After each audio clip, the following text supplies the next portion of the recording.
This is CNN Breaking News. And the breaking news this morning, a major breakthrough in the trade war between the United States and China. The two sides making a surprise announcement after a weekend of talks in Switzerland under the agreement unveiled by the Treasury Secretary, Scott Bessent.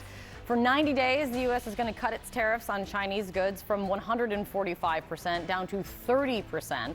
And China will cut its levies on U.S. imports from 125% to 10%.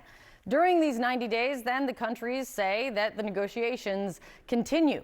Globally, markets are cheering the news. U.S. stock futures, they are, we'll take a look at that, way up ahead of the opening bell on Wall Street after weeks of wild volatility that we've all been experiencing and covering over President Trump's tariffs, which have disrupted supply chains and raised recession fears. President Trump will likely be asked about all of this when he signs an executive order later this morning that he says will be to lower prescription drug prices. Let's get over to the White House right now. CNN's Elena Treen is standing by. Break all of this down for us right now as we know it so far, Elena.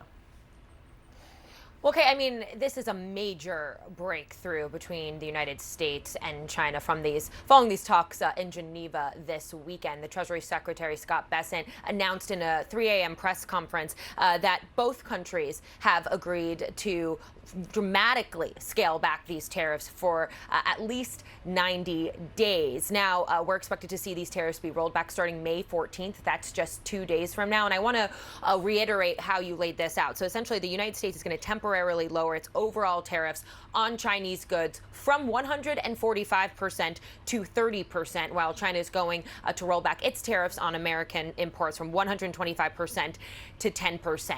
And Kate, I cannot overstate enough how big of a change this is, particularly from a White House that has really tried to make China the key part of this broader tariff policy that the president has put forth. Despite having lowered tariffs on all other countries, really, China has been increasingly the one country that they wanted to kind of make an example out of. And just days ago, I'd remind you that the president was saying continuing this trade war with China was good policy because it essentially meant the United States wasn't losing money to Beijing. Now, I think, just taking into all of this into account is even more notable when you recognize that this weekend, the talks in Geneva between the United States and China were the first time the two sides really got together and actually talked about this, not even just face to face, but even over the phone to hash out some of these details and try to find some sort of off ramp to the escalating trade war. Now, already, Kate, we are hearing from this administration much friendlier rhetoric toward China, much more positive and optimistic view of how we're going to be moving forward in a United States-Chinese relationship. And Scott Bessent kind of highlighted that during the press conference when he said that neither country wants a decoupling. Listen to how he put it. The consensus from both delegations this weekend is neither side wants a decoupling. And what had occurred with these very high tariffs, as Ambassador Greer said, was the equivalent of an embargo, and neither side wants that.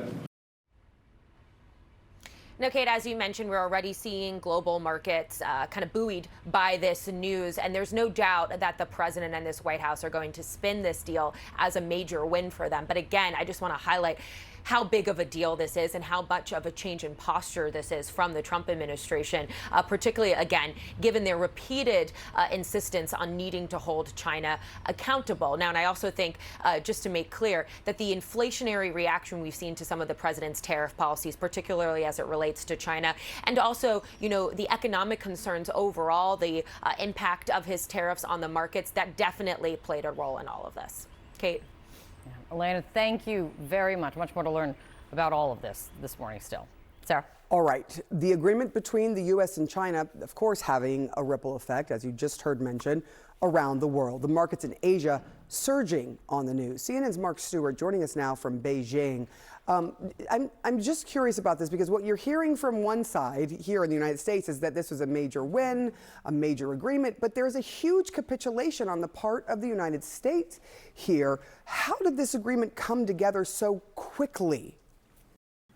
Well, Sarah, I think a big part of it is just necessity, because look at the economic upheaval it's caused around the world. In the United States, there's been a lot of concern about supply chains. Here in China, manufacturing was beginning to take a hit. It doesn't look good when the world's first and second largest economies are fighting with each other. And then this door opened and both sides felt it was ripe for conversation. And as we have seen, markets really like what they are seeing. If we look at the big boards, if we look in the United States at U.S. stock futures, we're seeing gains across the board, including the S&P 500.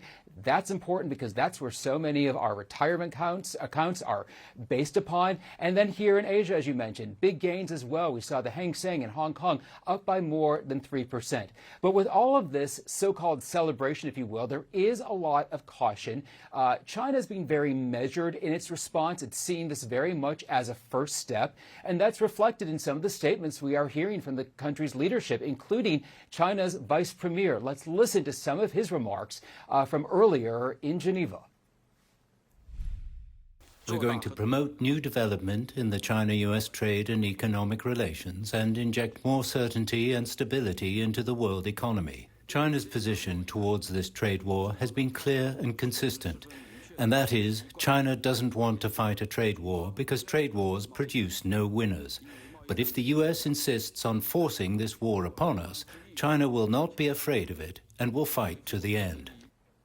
So perhaps the most important takeaway in all of this is that there is now a vehicle of conversation between these two nations that did not exist before. China wanted to see respect from the United States. This seems to fall in line with those demands, Sarah. It certainly does. China pointing out that the trade war was begun by Donald Trump. Mark Stewart, thank you so much for all your great reporting there from Beijing. So even though I gave this description that makes it sound like it's kind of a done deal, the New York Post sets me straight, saying it is a Swiss tease, indicating that they are not fully sold, that this deal is done. But the details are going to come out. Stephen, what are you looking for? I think this is, the Treasury Secretary is right, it is a reset, but it's a reset from the situation that the President created in the first place. He's going to declare this a big victory because there'll still be a 30% tariff. He believes in tariffs. Tariffs bring in money to the Treasury. Yeah, and the numbers have been so high that 30% seems low, even though 30% is still really high. But the question here is 30% tariff sufficient to bring back manufacturing and jobs to the United States that have gone to low-wage economies abroad? Probably not over the long term. Secondly, even if some companies assume the cost of some of those tariffs, if we all end up paying more for Chinese imports, then the consumer is going to be worse off. So you have to ask the question of, has the president simply solved a crisis that he created himself and left us in a worse position? We'll see. Here's what China signaled over the weekend as the talks seem to be at least making some progress. So they're saying we're going to promote new development in the China-U.S. trade and economic relations and inject more certainty and stability into the world economy. China's position towards the trade war has been clear and consistent, and that is China doesn't want to fight a trade war because trade wars produce no winners. But if the U.S. insists on forcing this war upon us, China will not be afraid and will fight it to the end. So this is the talk coming out of the deal. Right. Which is, this is not our fault. We didn't want this. And also, if you keep doing it, we're like ready to go. We're watching the headlines out of Switzerland over the weekend, the Swiss cheese deal. And it was really interesting to see President Trump suggest, like, this is great progress is being made. And then the comments that you'd see in Chinese state media were like, China will never give in to extortion, things like that. So I think we have largely been watching a manufactured crisis, and now the president taking his foot off of the gas, at least of that. It's a 90-day pause. I don't think, based on what the markets have done and what voters have been saying in polls, that it's a fight that he totally wants to reignite, but it doesn't mean it won't happen. I mean, there's another 3+ years left to this presidency. Well, you highlighted the key word just before, which was certainty.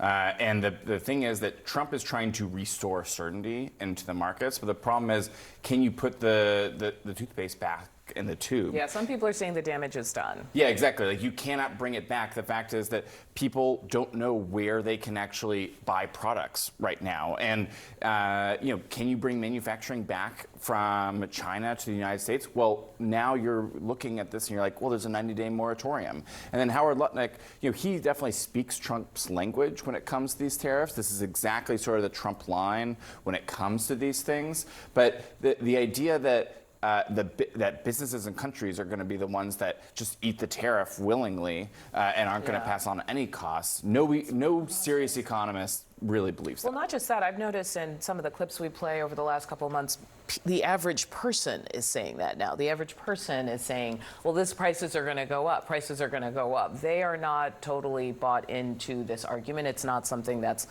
only the elites are saying.